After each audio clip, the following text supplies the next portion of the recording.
श्री कृष्ण गोविंद हरे मुरारे हे नाथ नारायण वासुदेव।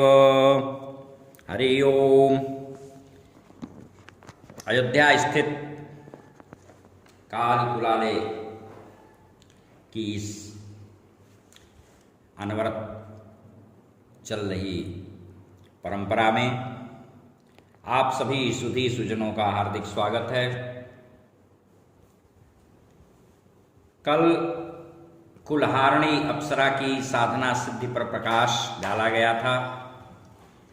उसी क्रम में आज विश्वविख्यात अपार सौंदर्यशालिनी उर्वशी अप्सरा की कैसे करें साधना सिद्धि और उसकी प्रक्रिया पद्धति पर प्रकाश डाला जाएगा। उसकी विशेषताओं को आपसे हम बताएंगे, जानकारी देंगे। भारतीय साहित्य में रंभा, मेनका और उर्वशी के अनेकों आख्यान उपाख्यान, इनकी बहुशः प्रेम परिरंभ की मधुर सरस कथाएं आपको पढ़ने सुनने को मिलती हैं। इस पर अनेकशः काव्य महाकाव्य भी आपको देखने को मिले होंगे। आज हम उसी उर्वशी के बारे में बात करने जा रहे हैं। प्रवृत्ति मूलक भोग ऐश्वर्यप्रद अप्सरा साधना बहुत ही गूढ़ है, रहस्यवादी है और लोक मंगल विधायक भी है।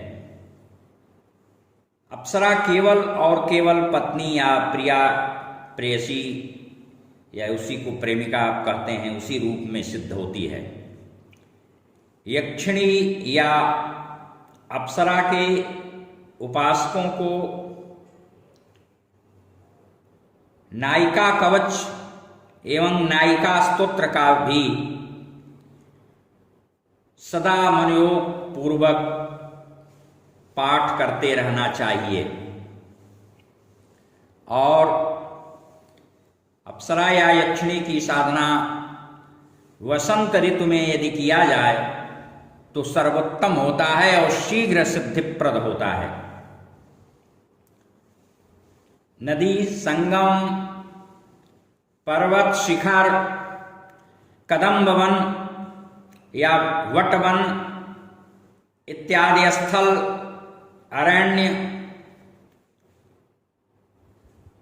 संगम, ये शीघ्र सिद्धिदायक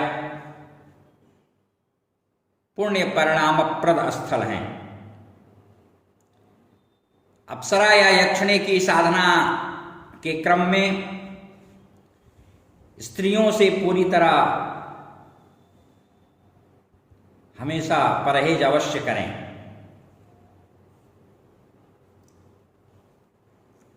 लिखा है परस्त्रीं वर्जयेत्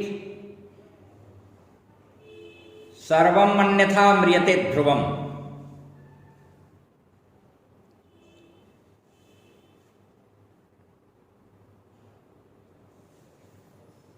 कहीं कहीं सताम भी है, सताम अन्यथा म्रियते ध्रुवम्। हमेशा इनकी साधना में पर स्त्रियों से की वर्जना की गई है, नहीं तो मरण निश्चित है, ध्रुव है। इसलिए उपलब्धि हासिल करने के लिए साधना सिद्ध की जा रही है, न कि मृत्यु का वर्ण करने के लिए। सावधानी बरतें, मर्यादा और अनुशासन का पालन करते हुए नित्य नैमित्तिक नियमों को संपादित करते हुए धैर्य संतोष पूर्वक पवित्र आचार सदाचरण पूर्वक साधना को संपादित करें। आप उर्वशी अप्सरा की साधना सिद्धि के विधान को गंभीरता से सुने और उसको आचरण में उतारें। पूर्व कथित अप्सराओं के प्रसंग में अन्य नियम यथावत सभी अप्सराओं की साधना में लगभग लागू होते हैं। हाँ, कुछ थोड़ी सी भिन्नता होती है, कुछ नियम उसमें और जुड़ जाते हैं।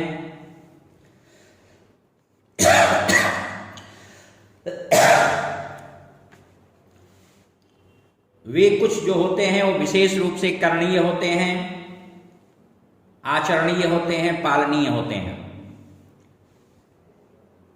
उनको हम समय समय पर आपसे सहकार संवाद स्थापित करते रहते हैं, करते रहेंगे। साधक को चाहिए कि स्नानादि से शुद्ध होकर के रात्रि में किसी शिव मंदिर में जाए जो एकांत में हो, जहां और कोई न हो। वहां धूप दीप नैवेद्य अर्पित करके गुरु के आदेश के पश्चात शिव जी से अनुमति अनुज्ञा ले लें और फिर वहीं उत्तराभिमुख होकर के बैठें, विराजमान हो। पूर्वोक्त जो पहले हमने जो नियम बताए हैं शुद्धि इत्यादि का, उसको प्रतिपादित करके संपादित करके पूर्व कथित माले पर कम से कम 11,000 उर्वशी अप्सरा का प्रतिदिन रात्रि में महानिशा में जप करें। ऐसा 1 मास पर्यंत, 1 महीने तक या 41 दिनों तक करें अनवरत। बीच में कहीं से कोई क्रम भंग न हो और ब्रह्मचर्य का पालन भी पूरी निष्ठा के साथ होता रहे। जप बिना न्यूनाधिक्य के होगा। वृद्धि क्रम कर सकते हैं लेकिन न्यूनक क्रम नहीं हो सकता। और धैर्य पूर्वक निर्भय होकर के साधना निरत रहें। सुगंधित धूप, सुगंधित इत्र इत्यादि का प्रयोग आप स्वयं भी कर सकते हैं। सुगंधित पुष्प, सुगंधित धूप, इत्र जब पर्यंत हमेशा वहां प्रसृत, उसकी गंध प्रसृत होती रहे। अब अनुष्ठान के अंतिम दिन बृहत षोडशोपचार पूजा करके पुनः रात्रि में 3 बजे तक एक आसन से अविचल भाव से बैठकर जप में निरत रहें। जब समापन काल में उर्वशी अप्सरा का शुभागमन हो तो प्रेम से अभिभूत होकर उन्हें तत्क्षण आसन के निमित्त पुष्प प्रदान करें और अर्घ्य दें। अर्घ्य को पहले से लोटे में जल चंदन पुष्प रख करके अपने दाहिनी तरफ रखे रहें और वह अवसर प्राप्त होने पर इस प्रक्रिया का पूरी तरह पालन करें। जब वह कुशल योगक्षेम पूछ ले तो उसके पश्चात आराधक से उसकी आंतर मन की अभिलाषा पूछेंगी। तदनंतर साधक कहे कि तुम मेरी प्रिया भार्या बन जाओ और विविध रस रसायन धन लाकर मुझे प्रदान करती रहो। फिर तो वह वैसा ही करेंगी और पतिभाव से साधक की सेवा का कार्य निरंतर करती रहेंगी।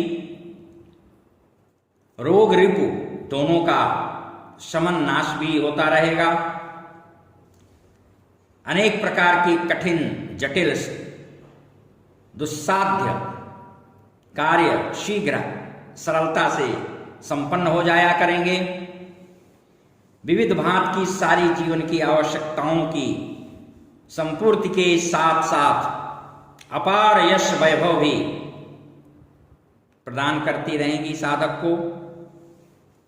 सामाजिक परहित के कार्यों, यज्ञों, मठ मंदिरों, अनुष्ठानों, भोज भंडारों या अन्य परम पुण्यप्रद आध्यात्मिक कार्यों में साधक के मनोरथानुसार